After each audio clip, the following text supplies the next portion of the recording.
Dubai, the city of lights. Dubai, the city of glitz and glamour. Dubai, a member of the United Arab Emirates, is the most populous and perhaps most popular tourist destination amongst the Emirates. Dubai and 6 other Emirates form the United Arab Emirates. They include Abu Dhabi and Sharjah. In less than 5 decades, the leaders and people of Dubai have managed to transform the mainly desert emirate into a tourism hotspot. The desert safari is one of the major attractions. We are at the Dubai Holiday Inn Festival City Hotel. It's our 10th day here in Dubai. Interesting scenery so far. Great conversations, great people so far. Weather so great because I hear this. Oh, that's like the winter season here, in Dubai. We're all having a great time. Right now, it's desert safari.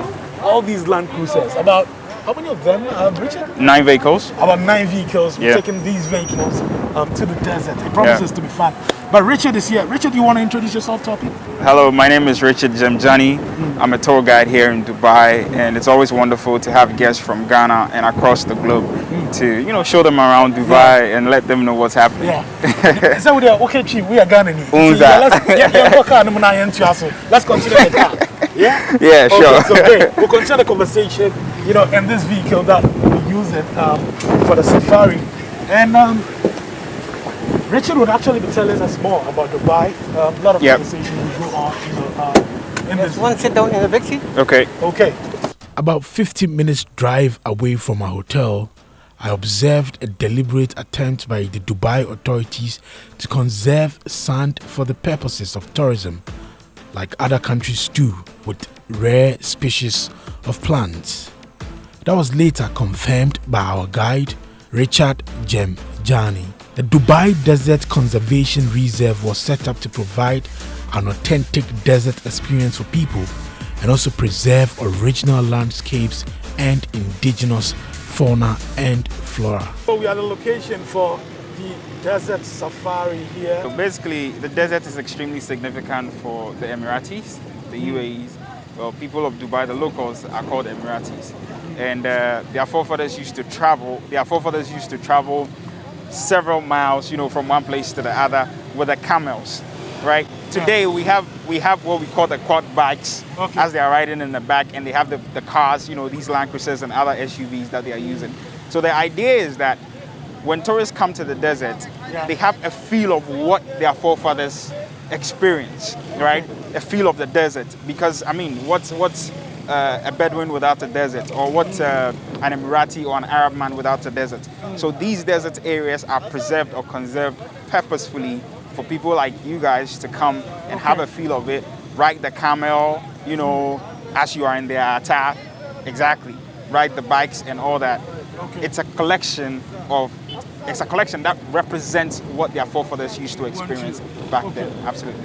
Dune bashing is an experience, is an adrenaline experience, where the vehicle seems to be somersaulting, but it actually doesn't somersault. So it's like we're going against gravity for a bit, and then we keep sliding left, right, center, like that, and your heart keeps pumping, and you think you're gonna die, and you start confessing your sins and all that. But it's all part of the experience. It's like a roller coaster with a vehicle. Exactly. And that's it's because of the desert sand. That's why the car. That's exactly. So we ride along the dunes. We ride along the dunes. So if the dunes, it's let's say 45 degrees. So the dunes basically, if the camera can look back there, you see that. It's undulating. The sand is undulating. Exactly. So that nature is what we call the dunes. Exactly. That's what we call the dunes. So if the sand is at an angle of say 45 degrees, and the car is riding along it, it means the car is tilted 45 degrees. That's what it means. Exactly. So you can imagine being 45 degrees and you feel you're going to fall off, but you don't fall off. It's a beautiful experience. So the sand here, you can come and collect the sand and use it for something? That's interesting. You can't actually collect it. If you do, you could be arrested and you could be fined. The sand? Exactly, the sand. Absolutely. But there's a lot of sand. Exactly. It's a lot of sand, but they are preserving it because they don't want to wipe away their culture. Okay. and they are passed. Yes. What kind of activities go on here on this desert? Thank you very much. So the activities are bike riding, camel riding, falcon experience. If you want to take pictures with the falcon, you can take a picture with the falcon. Also, the falcon is very significant to them because the falcon is just, it's an eagle basically, and it helps them to hunt, just as we in Ghana hunt with the dogs, and so they hunt with the falcons. So, and then the camel ride, as I said, later on will be served with Arabic tea and coffee, and you get to enjoy it with the dates. The Arabic tea is pretty bitter, so enjoying it with the sweet dates gives it a very wonderful balance. Exactly. So those are the experiences here. And then finally, we have some Arabic food for dinner.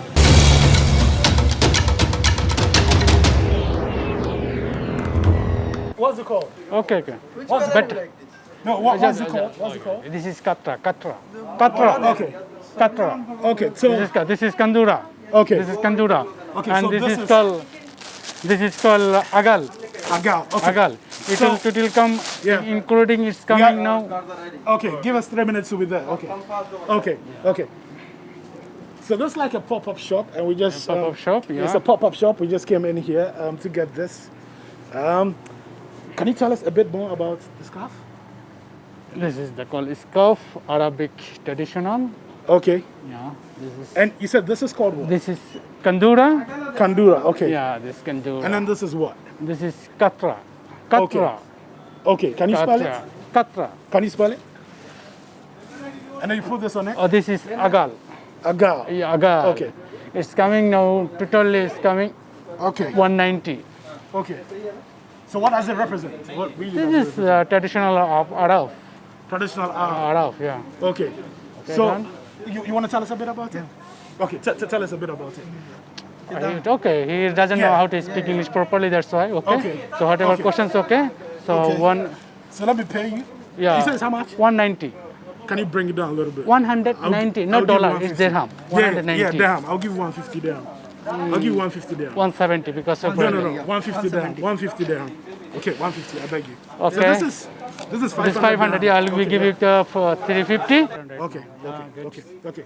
But don't forget my change. Yeah, he'll bring your change. Okay, so I'm waiting for it. Yes, of course, don't forget that. So I got my gafia and a gal from a pop shop just some meters away, and it cost me 150, dirham. I thought I had a good price, but Richard is just telling me that I've been cheated. He says it shouldn't cost me more than 50 dirham to get this and this. Maybe we'll just take it to be part of it. We're going to another location on the desert, but definitely we're bringing you more from Dubai.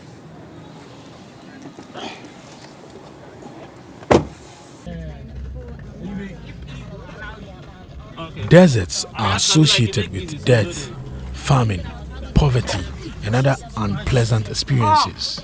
Years ago, people died trying to cross them to other places in search of greener pastures. But Dubai authorities have managed to create happiness on the desert. Here, you can enjoy the dune bashing. Dune bashing, an activity of driving a vehicle in a desert sand, usually using four-wheel drives, quad bikes, and more. The adrenaline rush that comes with it is indescribable.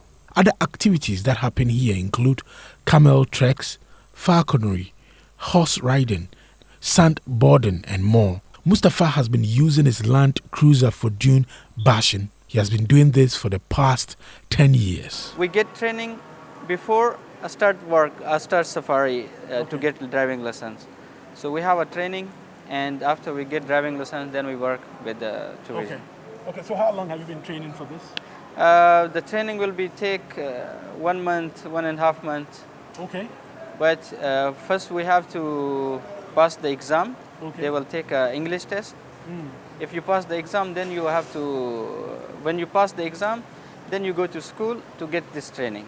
Okay. Wow. That will be 1.5 months, 2 months they will take. Okay. So you have to pass the exam before you become a driver on the desert. Yeah. Okay. So how often do you go for maintenance for the cars that you use for Depends, the desert? Today you see the desert and you see the cars, how we're using in the desert. Yeah. So depends how you rough use, and sometimes this is the desert. Always change the dunes as well when we get the wind.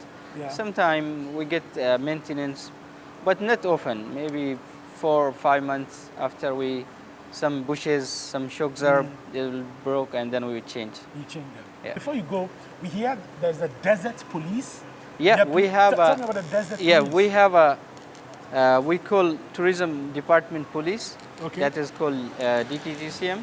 Okay. So all the camps, they have a numbers. Okay. If like the customer or need anything or you want to complain anything, you can call them. Even they are rounding around there in the desert, and they also sometimes, because when we use this car in the desert, we have a safety things. Safety tool we have in the car, and we have to keep it all the time when we enter to the desert. Okay.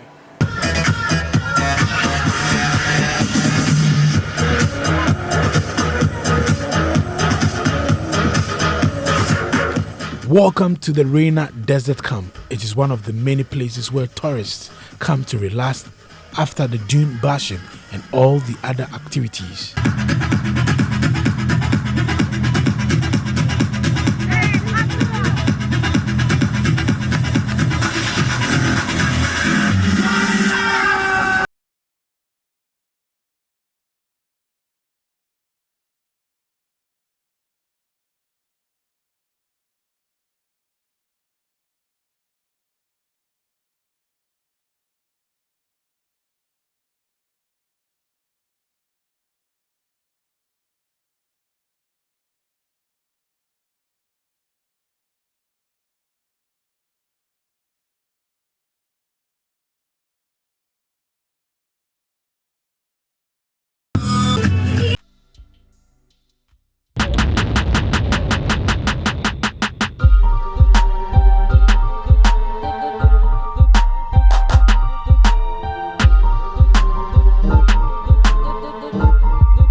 Dubai is conservative just as it is religious. This belly dancer here is proof of how accommodating and tolerant Dubai is.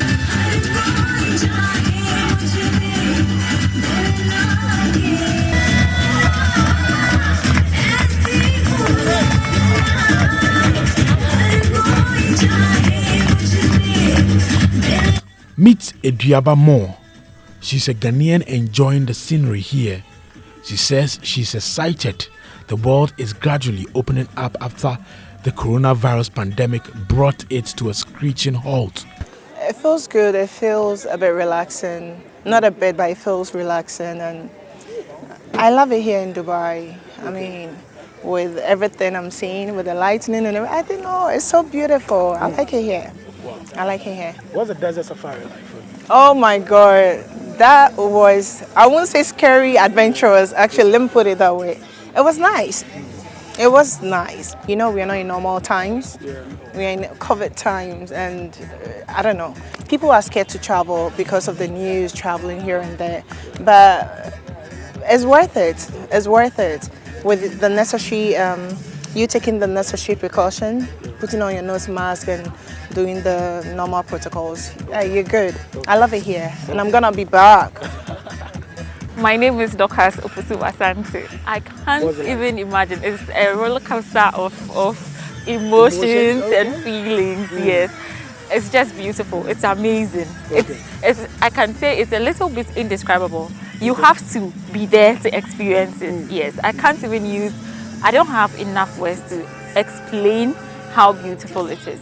Because I'm trying to imagine how it feels like, or how it felt like for 3 months with no action, and then now things are easing up a bit, and then we are all having to experience this beautiful tourism again. I think it's amazing. It's amazing. Yes. Thank you. You're also amazing. Thank you too, and thank you, Adansi. I think this is my best birthday ever. Adansi made it happen, like back to back, since I came from one place to the other.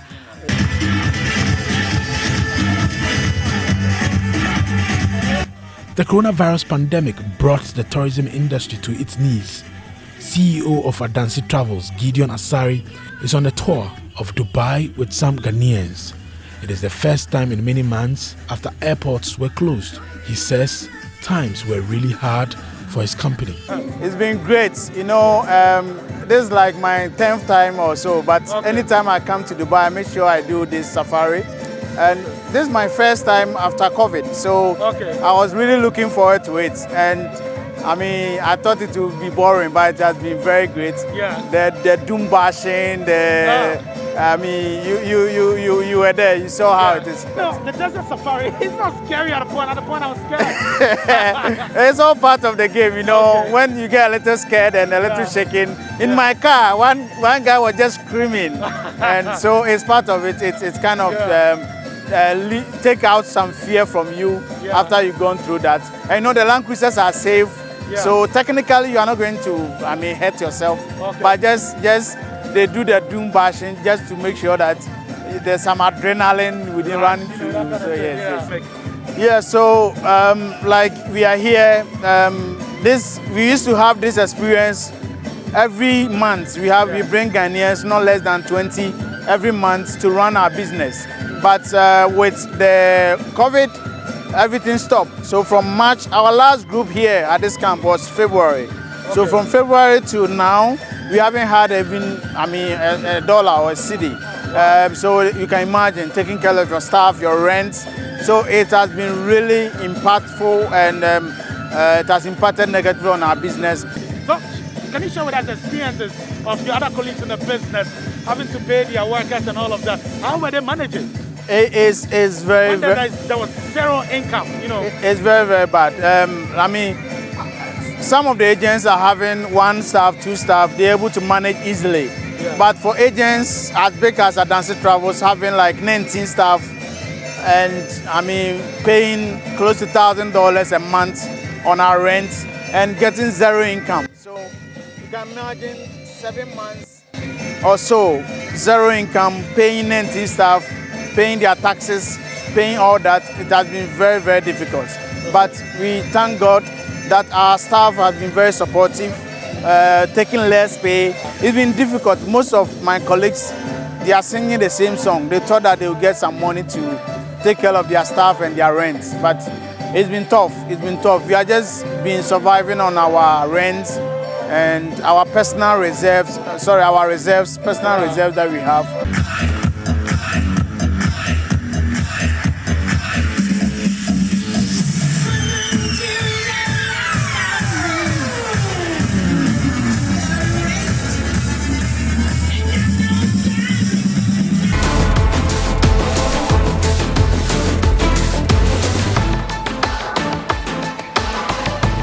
One of the amazing people I met on my trip to Dubai was businessman Alfred Patterson.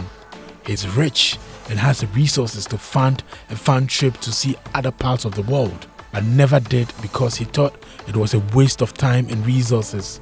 But his views about traveling changed after he was convinced by his wife to take part in the Adansi Travels' first trip to Dubai after the borders were opened. No, I've not traveled before. This is my first time. Okay. And it's because you never had the time to... Yes, I don't have the time. Work.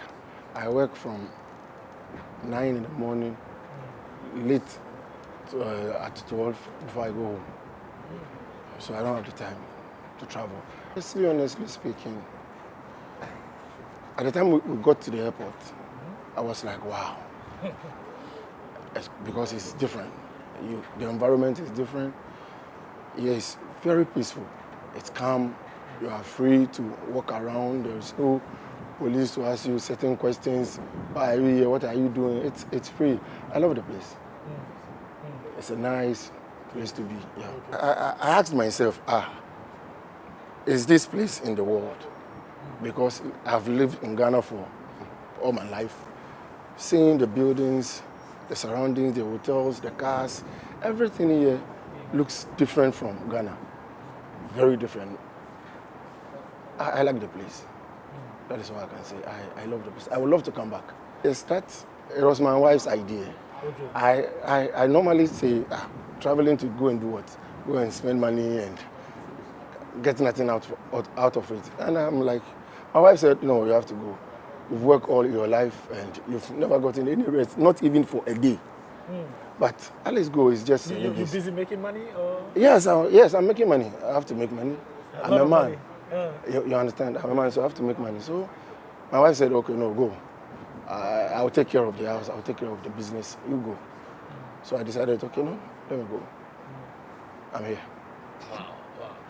Has it changed your perspective about travel? Like looking at how relaxed you are right now, looking at how you've enjoyed, your travel. Has it changed what you initially thought about travel? Yes, how yes. you valued it? Yes, it has. I would love to travel every year. Wow. Possibly if I will have it in every 6 months. In different countries, I would do it. Wow. Yes, I would do it. Because it has changed my understanding of living and how people live, our way of living, how other people live in their countries. So I would love to travel to other places. So Dubai, third time? Wow. Yes. That's nice, that's impressive. Unlike him, a Gimpa graduate, Sedem Ahlija enjoys to travel and will even spend her scarce resources to fund a fun trip to see new places. It is her third time to Dubai. So I asked her what the attraction is. Okay. To do shopping, I mean. So yeah, all of that. So that's why it's problem. Dubai, because it's the place for relaxation, actually. Okay. Everybody knows Dubai is a place for relaxation. Huh. Yeah. But there are many cities in the world where you can visit, so why Dubai? Okay, so my first time, I was curious, right? I wanted to know what, Ghanaians always talk about Dubai. So I was like, okay, I'd like to try. The COVID, it's been really hard on all of us. Yeah. We are tired. Yeah. I mean, basically, you are here with me because, we are all tired of this COVID thing. So I felt like most of the countries aren't open yet, but Dubai is open for tourists. So I decided, why not? You call it affordable, but there are a lot of people who think that it's not worth it spending money, to travel. Although we all know the therapeutic, effects of it. Tell me, for you, what does it mean? What does traveling mean to you? First off, I studied hospitality and tourism in Gempa, so I know I'm in this field, the tourism thing. So for me, it gives me new experience. Even though I've been here several times, and this is my third time, it's like a new experience all over again, right? But generally, what does it do to you? What it relaxes me, actually. It relaxes me a lot. Okay. It's something that helps me to relax. It's my coping mechanism. Everybody has theirs, but this is mine. And I think for a couple of people too, they would agree to that. So yeah, for me, it does help relax me. Dubai is proof that when life throws lemons at you, make lemonades out of them. From mainly desert Emirates to one of the hot spots for vacations, tourism continues to drive the Dubai economy to higher heights. According to data released by Dubai's Department of Tourism and Commerce, direct international tourism spending was worth $27.9 billion. Also, according to ArabianBusiness.com, Dubai's tourism industry welcomed 16.73 million tourists in 2019, a 5.1% increase compared to the previous year.